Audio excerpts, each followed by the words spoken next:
Before 1300, pottery made in the Hopi pueblos was white, red, or gray. In the early 14th century, the potters of this region began to fire their work using coal as fuel. This led to the development of super hard yellowware pottery. Over the course of the next several centuries, this durable yellow pottery, combined with Hopi creativity, led to a renaissance in ceramic art.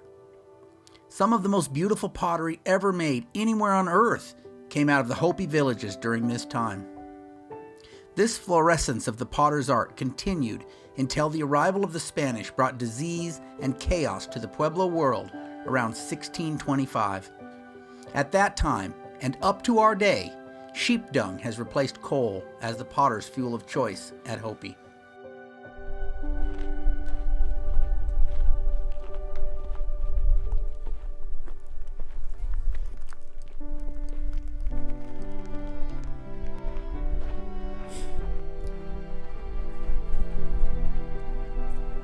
I got immediately interested in it because I didn't know at that time that Hopi inspired pottery using coal, and it immediately grabbed my attention.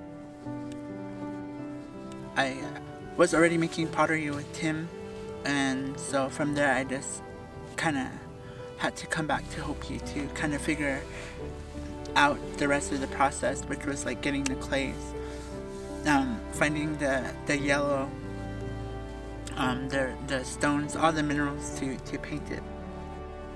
I was numbering them in the beginning of the jars that I was doing. So somewhere out there there's numbers and it says lignite coal fired, and I think I only did up to like maybe 20 that I document the first 20, and then from there I stopped, and then they were signed Sikyatki and Silas because he painted some.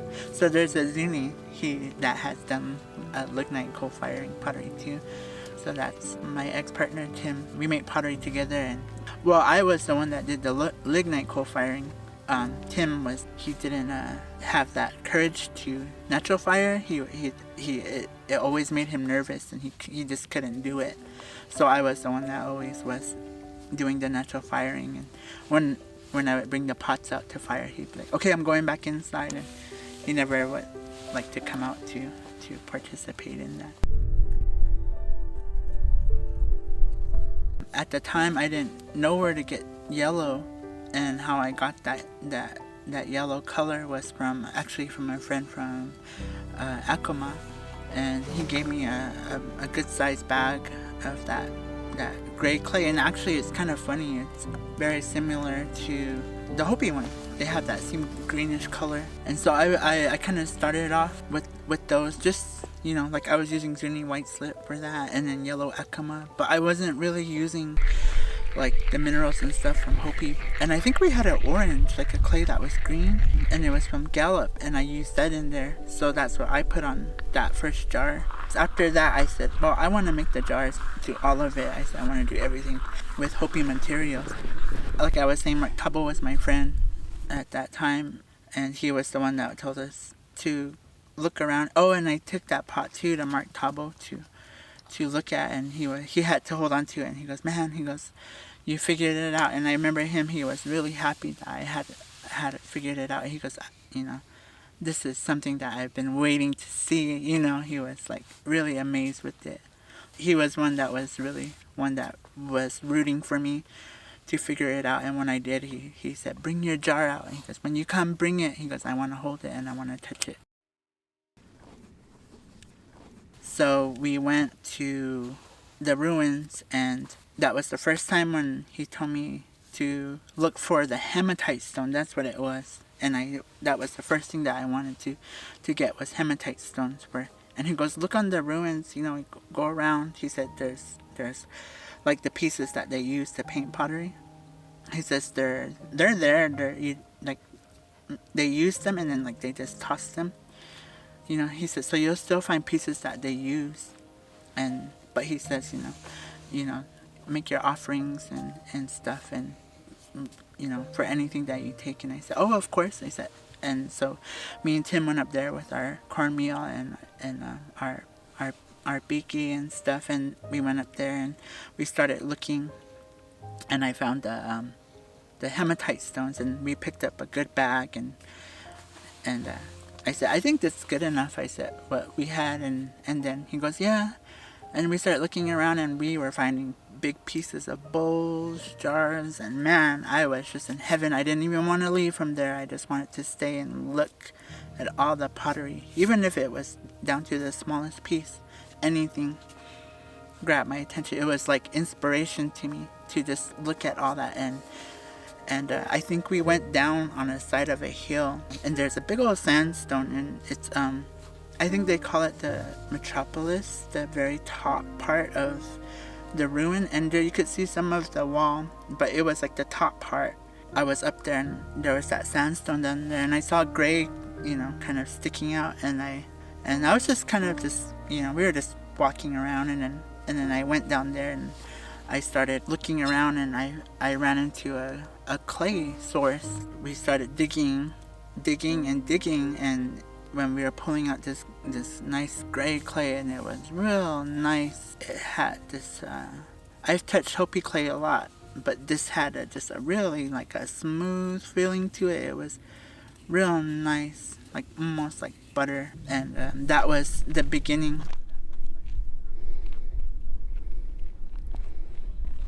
From there, we went back to Zuni, and I was making Sikyatki jars from in Zuni and firing out there, and I hadn't come back home yet to do any coal firing. And after that, I told him, I said, I want to go back, and I want to go look for the other colors.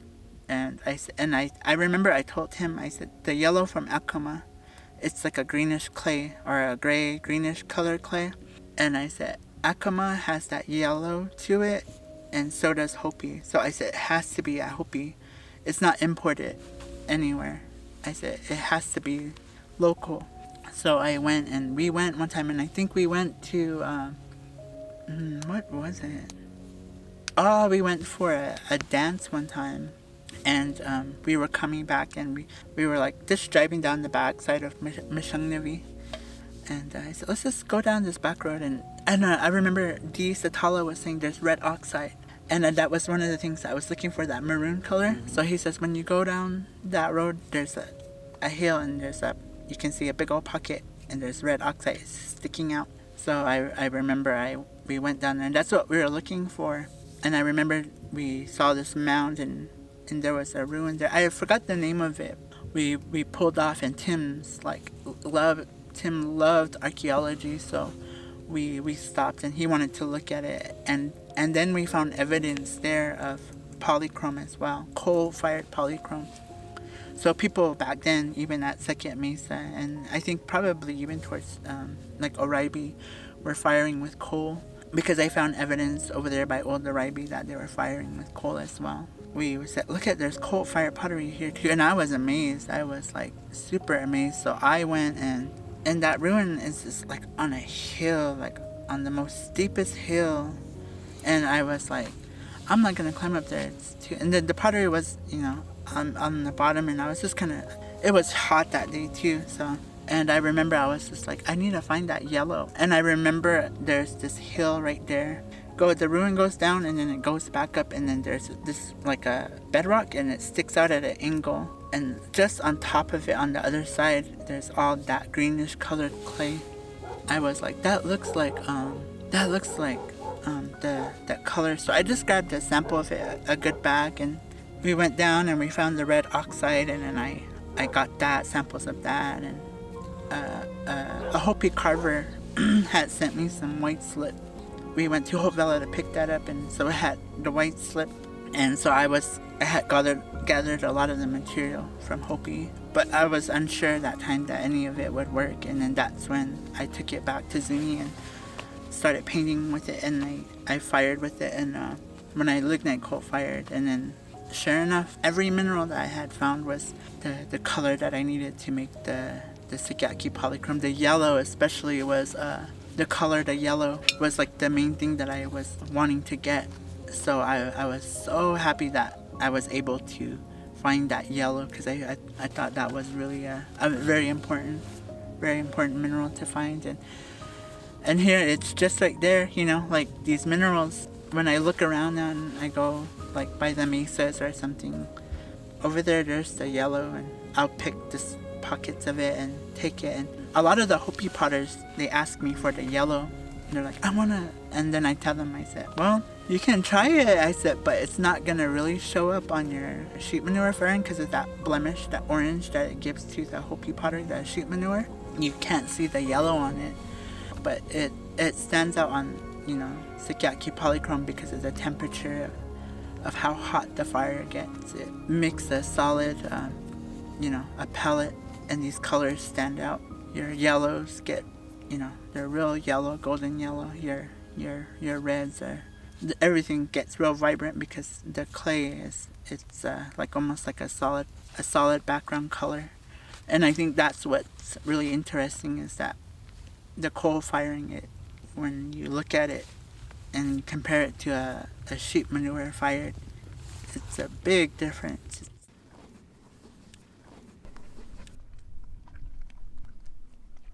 So it went through a lot of experimenting, and that was with getting coal, types of coal. I was going to like the Sikyatki ruins, and at that time my friend Mark Tabo, who is no longer with us, but back then he was around, and he told me, he goes, there, you know, why don't you look around, you know, there's pockets of it, you know, up there behind the ruins. So me and Tim looked, and we got samples, but none of it worked. And I had this jar sitting at home, and it was ready. I didn't give up. My friend from Acoma, he told me, he goes, well, did you know that Gallup was an old coal mining town, like a long time ago? He goes like, why don't you look around Gallup? And then I said, oh yeah. And I said, I kind of was like, oh yeah, so maybe there is coal there because it has that, maybe it's the same elevation as Hopi, and that's where that coal is. Sure enough, I went by a park. We drove by, and I saw this in this little valley, and it was all black, and it was different layers of it. And I told him, I said, stop. And I said, that looks like coal right there. So we pulled over, and I went over there, and I just grabbed some samples. I didn't grab too much. I think I threw my sweater down, and I threw, like, you know, I peeled it out, and when it opened, it had that yellow in there. And I said, this looks like the one that, you know, Michael Hawley was using in the video. I think this might be it. So I grabbed it, and I put it in my sweater, just enough for like just to test it, because before I was grabbing a lot, and none of anything was working. So I was telling myself, don't grab too much, just grab a sample, so that way you'll see if it works. So I just grabbed a good amount in my sweater, and I picked it up, and then we ran back, and then we went back to Zuni, and then I did a little test firing, and I built it up and put wood around it, and it combusted, and I was really excited about it. And it had been raining that day, and a storm was coming in, and I was really surprised that even when the storm came, when the lignite was on fire, it still was bright. It didn't even, the rain just had no effect on the firing. That's how hot it was. And I said, oh, okay. I said, now I know where to get the lignite. I don't have to go all the way to Hopi to fire, you know, coal-fired pottery. I can just go, you know, over here and do it. Then I had that jar sitting there, and it was almost finished painted. And then that's when I went, and I came home, and I started painting that jar, finished it. And then when I was done, and then I told him, okay, let's go to town, and let's go get some of that coal. And I grabbed a good amount, and this was, I would say, back in 2014, the first time that I had fired a jar. When I got the coal, and I brought it back, and I started it, and I had watched that Michael Hawley video, and I kind of went just by that, how to build it into like a beehive, because it was plated lignite. The coal I use today is more like a fragile clay. It turns to ash. It can keep its shape somewhat, but you have to have large pieces for it to just keep that shape. But it's different. It's lignite coal, but it's different than there's two different types of that lignite. There's that plated, and then this one that's like it's crumbly. And I was using the plated lignite, and that's how I first did that one. And I did it real good, because I said, this is like building a zuni bread oven. I think I can do it, I said. And it was real easy. It was just, building it on top of each other and making sure that it don't collapse, onto the pot. Adding coal to the sides so that way you distribute that weight evenly and to keep it from collapsing. So there was a lot of things that just kind of like naturally came to me, which was a surprise that I was able to figure it out the first time to build it. And then when I was starting it, and I was using really big pieces of lignite coal. I think we had got like maybe 2.5 laundry baskets full of those white laundry baskets, and I remember it was so heavy in the car, and when I built it and stuff, it was the large pieces, and I remember when I was starting it, the coal took a long time, and it was like maybe I would say 2.5 hours for me just to ignite I would say about almost 3. It was like about almost 3 hours I was out there feeding that lignite coal because the pieces I had used were so big. And I remember I was out there and Tim came out at the time and he was asking me, he goes, is it working? And I said, no, I don't know if it's gonna work. I said, maybe it's a coal lower the shelf, it needs to be down more, or I said, but it's from the same area, it has to work. And then he goes, well, just don't give up. He said, just go out there and just keep putting wood on it. And by then I was just tired. I had smelt like smoke, and I was tired, and I was out there for already like going on 2 hours. And I fed it one more time, and I said, oh, how is it? I said, I'm gonna put big old logs around it. So I got cedar wood, and I had cut them, and I had literally put big old chunks of cedar around it. And I'm gonna go inside now. I said, I'm tired. I said, I'm gonna go take a shower. I kind of said to myself, and I went inside, and Tim was sitting in there, and he goes, how is it? And I said, I don't know. I said, I don't know if it's gonna work, but I put some more wood on it, but I'm tired. I said, I'm gonna jump in the shower. I said, and I smell like smoke, and I want to get ready. I said, I'm getting all pretty tired. So I took my time, and I did that, and I came back out from the shower, and I was sitting there and watching TV, and Tim goes, did you check on it? And we had the window right there, so I just kind of peeked out the window, and I saw smoke. It was just smoking a lot, and I thought it was just from like maybe a piece of the wood fell off, and it was just smoking. And I said, okay. He goes, go check on it. I said, I just took a shower. I said, I don't want to get dirty. So I went, and I went out there. When I went out there, I went to go look at it, and I was so amazed. It had started. The cedar wood that I had put on there had turned to ash, and it was red embers around, and then this flames were coming from the inside, and they were shooting out like little volcanic eruptions. They're just like gases being released, and they were blue. I remember that they were blue, and I said, oh, look at these flames. I said, they look real neat. And then you could see the flames crawling in the inside, and I was sitting there, and then I had gotten so back into it, and I sat out there, and I think I stayed out there till almost 2 o'clock in the morning. I was sitting out there watching it, and they were like, come inside and go to bed. So I went inside, and then before I went to bed, I was peeking at the window, looking at it, because I could see it starting to glow. And then it got to its highest point, and then I said, I'm gonna go run outside real quick. I said, I'm gonna go take pictures. And I said I wanted to document it at that time, the first one. So I took pictures of it glowing, and even in the inside, the pots of it inside, you can see the designs, the flames, you could see the designs in there. The pot was visible through it, and I thought that was so cool. I was like, oh my God, it's working. Woke up the next morning about maybe 8 or 9, and I went running out there. I was so happy, and Tim's like, don't open it, wait till I get out there. And he was trying to put on his shoes, and I said, okay. So we both went out there, and then we started uncovering it. And that was the first time that my jar had came out. It had came out real nice, and I remember we just looked at it. And the way I painted it, I kind of painted it like an old style, like I just did it real, real fast. And I wasn't a good painter back then because Tim painted pottery, so I wasn't the painter. But Tim's like, it's your thing.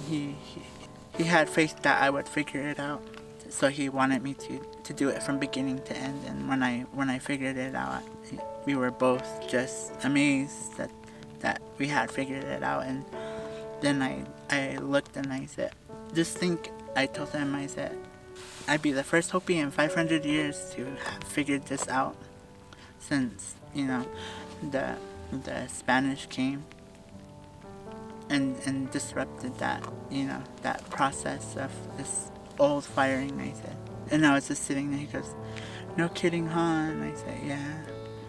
And I said, "I want to do more." And from there, then that's when I just went off with it.